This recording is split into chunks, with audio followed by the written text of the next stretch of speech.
good morning, good evening, or good afternoon, and thank you for joining us once again, TheModenstersOfGaming. I'm Kaiju, doing it again, K, and with me here is Necro. I still haven't finished one of them. Nick, say hello, Necro. Hey, I have one. Yes, we'll get to it later. Be a good boy and sit there and look better looking than me. Anyways, folks, and as you can read from the list... That's not hard to do. I know, I'm uglier than sin. Anyways, it's KaijuK's top 10 enemies in video games. It's supposed to say video games. There's a screw up there, but I'm okay with that. That's supposed to say video games. And, of course, my amazing artwork of KaijuK belching up lightning bolts. That's how he looks in real life. Yeah, and if you believe that, I got many more stories for you. Oh, yeah, seriously. Anywho, folks, the rules to this one is quite simple. This is one of my challenges, so the rules are... It has to be an enemy that you liked in the video games, or for some strange reason stood out. And it cannot be considered a boss character. So, you can't pick anything like the Hydra from God of War, even though that was an amazing fight. God of War, amazing game, probably top 3 or top 2 of my favorite action games. Which is the list we're coming up with later, folks. I looked at this list and said, what would I want guarding me in my own base? So here we go. Coming in at number 1 on the list, a creepy little monster known as the Dolls. These dolls come from the video game Silent Hill Downpour. Now, if you look at the picture, you'll see 2 shadowy dolls and one that looks like a mannequin that's just standing there. That's the thing you gotta kill. I didn't know this. First time I ran into this part, it was dark, I didn't know what I was doing, and I got my butt kicked by shadow people that I couldn't seem to get rid of. They're annoying, they're fast, they do a ton of damage, and they have this annoying giggling laugh that they chase you down with. They're only in one section of the game, but in that section it's just annoying as hell that they're everywhere! And the mannequins aren't always like out in the middle of the room like this, man. They're like, sometimes they're tucked around a corner or behind a bookshelf or something, and if you can't find them, oh... I'd have these, if I had a base, these things would be like all over the freaking dungeons. They'd be hiding behind freaking invisible walls and stuff. Just endless supply of mooks coming at you. Oh, man. Let me tell you something. Silent Hill, great game series, too. Yeah. I mean, the room sucked, but... And the fact that they were going to make one, but they got... I'm not going to jump into that one. Not going to touch that one. The movies. Yeah. Coming in at number 9... From Legend of Zelda series, but more mistakenly, the Ocarina of Time, the Wall Master. Oh, I fucking hate these things, but I fucking love them at the same time. Okay, normally what you do is you see a little shadow pop above you, and then these things drop down, grab you, and if they do, they damage you a little, but they drag your ass all the way back to the beginning of the dungeon. Yep. All the way to the back. No save point. Do not collect gold. Do not collect $200. These guys are annoying. And I think they'd be amazing to be running through my dungeons. Just imagine you get to the boss room and you just look down, what's that shadow? And now you're all the way back, and there's the dolls again, or whatever you happen to run through. Yes, folks, I have a horribly powerful imagination. You'll find that out from a lot of my top 10 lists. Oh, hell yeah. Let me tell you, it's freaking great to have an imagination, folks. Never let anyone stifle your imagination. Exactly. 31 at this date. It's November 22nd, 2015. Let me tell you something. I have an imagination that's very powerful. And I love it. It is the one thing that's kept me sane in this world, which is saying a lot. He's not sane, so don't believe him. Yeah, okay, I'm nuttier than fruitcake. I'm toy short of surprise Happy Meal. Oh, never mind. No! On number 8 comes the cannon fodder of my favorites. I just love the picture too. Grunts from Halo. Let me tell you something. I can't tell you how many times I have prepared to assault a group of, units like servitors and everything like that, and suddenly just hear explosions and people dying because a grunt threw a plasma grenade at somebody and blew them all up. These little guys got explosive backpacks, they're cowards, they run from you, except in harder difficulties. And there's even an Easter egg for you finding the last grunt where he actually sits there and makes fun of you for a few seconds. I forget which one it's in, I'll have to look that up for you guys, but the grunts are amazing. They're very colorful. They remind me of like furless Ewoks almost. And they're just they're just fun creatures. I'd have these guys just barrel rolling at you at full speed, just shooting blankly at you. Sort of like a boss fountain. You get your health back or whatnot. Plus, not many creatures can say that they have enemies that are in really bright colors anymore. A lot of the games are drab colored creatures. And it's just, it's annoying. course, coming in at number 7 is kind of a combination of the two. From one of my favorite video games, Devil May Cry, particularly Devil May Cry 3, the Enigmas. Oh. These bastards have a combination of either really slow-moving but powerful energy arrows or homing arrows. I think they can fire up to 3 at a time. I believe so. These guys are always in the most inopportune spots, too. On the top of giant pillars, where you cannot reach them without really trying. And that's what I would do. Oh, they'd be everywhere where you wouldn't want them. You're crossing a bridge, they'd be all over the sides, you know. And the worst part about these guys, or the best part, depending on how you want to look at it, is they can just suddenly appear. You know, you run through the room, there's nothing there, and suddenly the devil wall comes up, and you got 6 of them. They just teleport in like, we're here, bitches! As far as things go, Devil May Cry had lots of cool enemies, but the Enigmas, I just think they were the coolest designed of them all. Yeah. Other than some of the really awesome bosses. But rules are, you can't pick a boss for this list. Trust me, there will be a boss list eventually. Oh, yes, there will be. That might be a 3-parter for Oh, everybody. jeez, that'll be annoying. That will definitely be longer than 75 seconds a boss. No, I meant like a list of just bosses alone. Oh, yeah. Coming in at number 6 is the mutated Ivy from Resident Evil 5. Not to be mistaken by the regular Ivy. The mutated Ivies are tougher, stronger. They spit poisonous acid, long-range tentacles. They can drool poisonous acid on you. Go ahead, continue. But the best part is they play dead. If you walk out of a room, walk back in, you're not sure if it's him. Did you kill him or is he there? And they'll poison you every fucking time. Like how? Quick question. I don't remember this game ever being released or anything. Resident Evil 2? Oh, I thought you said 5. Oh no, Resident Evil 2, brother. Oh, Resident Evil 2. Yeah, Resident Evil 2 exists. Yeah, it's amazing. Sorry. Thought you said 5. Now, these guys would be like defenders. They'd be like lurking in my gardens and stuff like that. You'd never know, and then boom, poisoned. What the heck happened?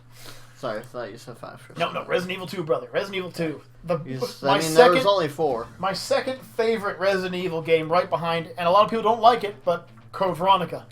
I loved Code Veronica. I'm sorry Code if you... Veronica was a good game. That's how I felt about it, but not a lot of people did. And 3 brought in Nemesis. That was pretty cool. Oh, hell yeah. But 1 will still be the particular one. Oh, yeah. Remake wasn't too bad, 1. Nope. Coming in at number 5, the Metal Slime. Now, for any of you who've ever heard of the Dragon Quest or Dragon Warrior game series, you'll know what these little buggers are. They're fucking demons. Yeah. Annoyingly fast, can dodge just about everything you throw at them, worth a ton of experience points if you kill them. And they're fast. I can just see these things flying around my base as little scouts. Maybe put little cameras on their heads. Can't hit me, can't hit me, can't hit me, can't hit me, can't hit me, can't hit me. The number of times I have cursed and flipped out because I couldn't kill the slime before it ran away. Flip table, walk away. Flip table, game over, I quit. I'd have these guys all over. Like I said, maybe little cameras on their heads. They'd be watching the heroes. You wouldn't expect. The little slimes can't do anything. Although in the later games, they can cast the burn spells. They can throw, like, fire at you. That'd be really horrible. Like, an entire room full of these things just spinning around you. Just fireballs coming at you. Oh, dude, that would be horrifying. Horrifying. That's something I think you'd see in, like, Dark Souls. Probably. Or Demon Souls, if you've actually played the original, which was even harder than Dark Souls. Hey, what? Demon Souls. You never heard of it?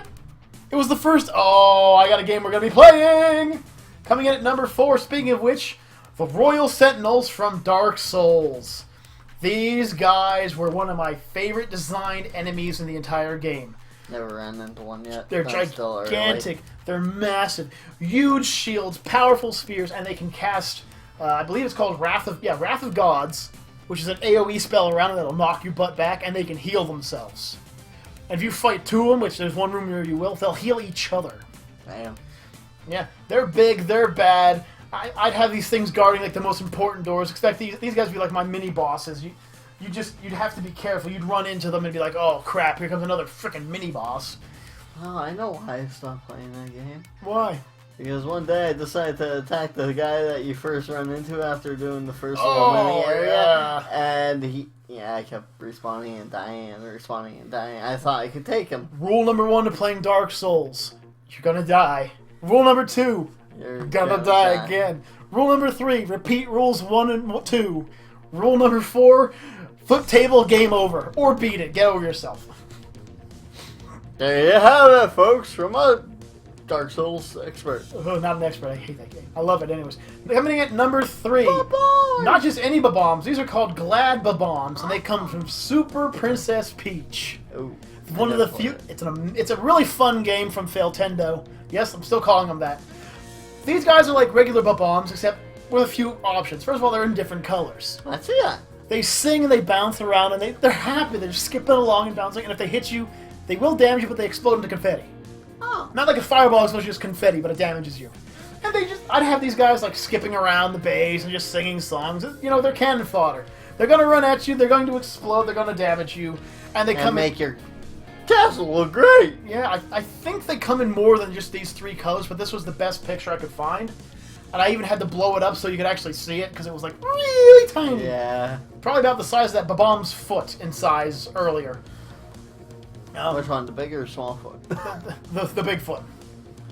Yeah, these guys are beautiful. I love the game. If you guys haven't had a chance, I know I don't praise a lot of the F.E.A.R. games, but Super Princess Peach was an amazing game. Hell, you fail Nintendo, you fail harder than Destiny. Oh, Fail Destiny versus Fail Nintendo. Fail Destiny wins. Coming in at number 2, this monstrosity of tentacles, the Malboro from any Final Fantasy games. But I'm just going to throw 7 because this is where it was truly the most annoying thing on the planet. These things are big, tons of hit points, not a lot of weaknesses, and their special ability, Bad Breath, will give every status effect you can imagine. Yep. Poison you, blind you, stone you, stop you, slow you, mini you, toad you. It's amazing. Hey, we're not bringing Mario back into this game. You said Toad. No. Well, Toad is satisfactorily turned into a frog. And in some games, like Final Fantasy Tactics, they had even more. Like they'd spit up globs of acid on you or spores that turned you into a Malboro permanently. Plus, they love to eat things like garbage and everything. So you can have these things like at the bottom of a garbage sluice, eating your prisoners and your garbage, and of course, guarding. He was also one of the most powerful cards you could have in the card game in 8. Yes, he was. He was one of the most powerful cards you could have in 8. Thank you for bringing that one up. Malboros are just awesome characters. Or at least a decent one for... I think he was common. Other than the summons you could get later on, he was the best. Now we're coming into my number 1. The number 1 enemy in my list. These are the Heavy Riot Armors from F.E.A.R. DC. Or the, DC, what was it? DLC, sorry, DLC. First of all, they're one of the coolest designed enemies in the game. They burst through walls, they kick down doors. I don't think they were part of the DLC in the first one. They're part of the DLC, not the main campaign. Oh, okay. Were they? Yeah. They got a massive shield that will stop just about anything you throw at them. Grenades will bounce off them and everything. And on their arm, they either carry a fucking Vulcan minigun, or a really, really, really horribly accurate rocket launcher, or as they call it, grenade launcher. The game really needed to figure out what it was going to do with that, but they're big, bulky, powerful. These would be like the main big boss enemies running around other than boss characters. You'd be running into these things with like Royal Sentinels backing them up. You just don't want to be there. And like I said, design-wise, they're just amazing. They got a little bit of Mega Man. They got a little bit of like Tom Clancy's Splinter Cell. They got a little bit of Gears of War in them. Just take a look at them. They're coming for you. They're going to hurt you. Now, speaking of which, I remember what your brother was playing yesterday. Judgment. Good enough one for the Gears of War series. And with that, folks, you get to see my amazing artwork. I'm getting better. See this, Zoa? You can't beat me. I'll become a drawer of things. I can't use the A word.